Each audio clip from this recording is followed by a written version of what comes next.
হসপিটালে কালকে একটা এখন হসপিটালে আসছিলাম কালকে বলতে আমার ভাগনা 25 তারিখে একটা দুর্ঘটনা ঘটে গেছে। আমাদের যে ন্যাশনালটা আছে ফুল লাইনটা পাহাড়ে দিয়ে বিশের পাহাড় চাপ দেওয়া হয়ে একদম রায়গঞ্জের পাশাপাশি চার দিয়ে গেছে ওই রাস্তাটা। জায়গাটা হচ্ছে সুভাষগঞ্জ। ওখানে এক জায়গায় গিয়েছিল একটা মেলাতে, তো যাওয়ার সময় ঘটনা ঘটেছে। তো আমার ভাগনা 4 বছরের ছিল, মানে বাইকে গিয়েছিল জায়গাটাতে। তো হঠাৎ তো ওখানে একটা মানে ফোর লাইনটা আছে না সুভাষগঞ্জের, ওখানে নিচ দিয়ে যে যাতায়াত করা রাস্তা পার করছে, মানে দিচ্ছে বাইপাস জন্য লোকদের। ওখানে মানে একটা পাথর ছিল, পাথরটার মধ্যে বাইকটা সোজা দুজনে পড়ে গেছিলো।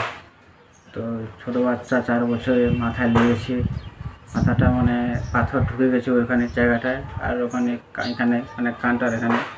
তো ওখানে একটু এত লেগেছে যে ওইখানে একটু মানে কী বলবো গর্তর মতো হয়ে গেছে আমরা। আর উপরে মানে লেগেছে ওখানে পাথর, তো ঢুকে গেছে পাথরটা। তো ওখানে বার হয়ে পাথরটা আবার ওখানে একটু গর্ত হয়ে গেছে। তখন বাজে 8টা মনে হয়, তখন আমাদের ফোন আসে, তখন আমরা যাই এখান থেকে। তো যাই দেখি, তারপর ওখানে গেলাম হসপিটালে ভর্তি করতে, অ্যাডমিশন চলছে, এমার্জেন্সি ঢুকাইছি। তো অ্যাডমিশন করলাম, তখন গেলাম অনেকটা দেরি, মানে অনেকক্ষণ পর চিকিৎসা চালু হলো।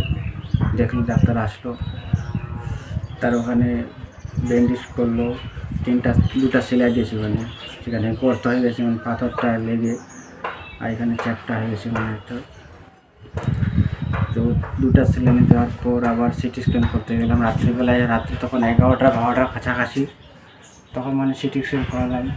তো রিপোর্টটা তো দিল না সাথে সাথে, বললো বিকেলে, তারপরে দিন শুক্রবার শনিবার দিল। তারপর ওই ফটোটা দিল যে মাথাটা, ওইটাকে গেলাম ডাক্তারকে দেখালাম। ডাক্তার বললো তো সবাই নর্মাল আছে, কিছু হয়নি।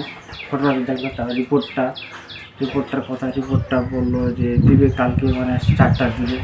তারপর পরিচিত ডাক্তার আছে মানে আমাদের মধ্যে, মানে ও বলেছে যে ডিসচার্জ হয়ে যাবে, কালকে ডিসচার্জ করে দেবে 11টার সময়। তারপর কালকে শনিবার ছিল, কালকে ডিসচার্জ দিয়ে দিছে। তারপর সন্ধ্যা 4টার সময় আমরা গেলাম, রিপোর্ট 4টার সময় রিপোর্টটা আনতে, বিকালে মানে সন্ধ্যায় বলে তারপরে তারপর গেলাম, রিপোর্টটা পেলাম।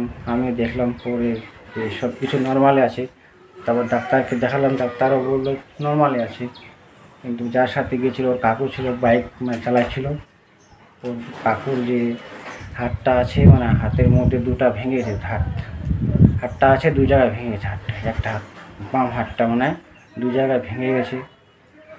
তো ভেঙে গেছে, তার প্লাস্টার করে দিয়েছে হাতটার মধ্যে। আর ওর কাকু তো থাকতেই যাচ্ছে না, আর আমার ভাগনাকে তারপরের দিনে ছুটি দিল, শনিবার ছুটি, শুক্রবার হলো ঘটনাটা রাত্রিবেলায়, তো শনিবারে ছুটি দিয়ে দিল।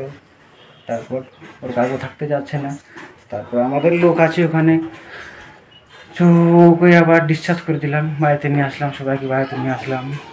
তারপর আর কী আর বলবো, 4 বছরের মাথার ব্যাপার, বুঝতে পারছো তোমরা।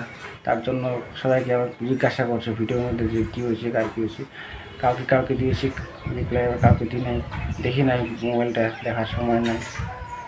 তো কী আর বলবো, 4টার মানে মাথার ব্যাপার বলেই তো এতটা মানে গম্ভীরভাবে আমরা একদম জিনিসটা একদম মানে ফুল লাইনে পড়লে তো কী আর বলার মতো ছিল না।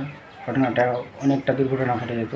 কিন্তু বাইপাসে মানে যে ফোর লাইনটা আছে, ওভারব্রিজটা আছে, সুভাষগঞ্জ ওভারে নিচে ওই রাস্তাটা বার হয়েছে না, নিচে নামা ফোর লাইনের ভিতর দিয়ে ওভারব্রিজটার ওইখানেই হচ্ছে ঘটনাটা। একটা পাথর ছিল, আর ছোটো বাচ্চা বলেই তো আমরা মানে অতটা মানে ডিপলি একদম গভীরভাবে একদম হয়েছে আমার মনটা, যে মাথার ব্যাপার কী হয়েছে। তারপর আবার করতে হবে স্ক্যান, ভাবছি আবার করবো, ভাবছি করতেই হবে, কেন যে বাইরে একটা পরীক্ষা করতে হবে, দেখতে হবে যে কতটা কী হয়েছে। ওই রিপোর্টটার সঙ্গে একটা রিপোর্ট করবো, মানে রিপোর্টের সঙ্গে রিপোর্ট মিলছে কি না ওটা দেখতে হবে। কেন যে মাথার ব্যাপার, বুঝতেই পারছি, মাথাটা আমাদের শরীরে যতটা কন্ট্রোল করে, তার জন্য আবার করতে হবে। আর সমস্যা ওটাই যে ওই জন্য আমি রাত 12টায় আসি বাড়ি। ওই দিন রাত 12টা 1টা বেজেছে, বাড়ি আসলাম, তখন সকালে আবার গেলাম, আবার ডিসচার্জ দিয়ে দিলে, তখন নিয়ে আসলাম। দেখি আবার একটা পরীক্ষা করবো, দেখবো, তার জন্য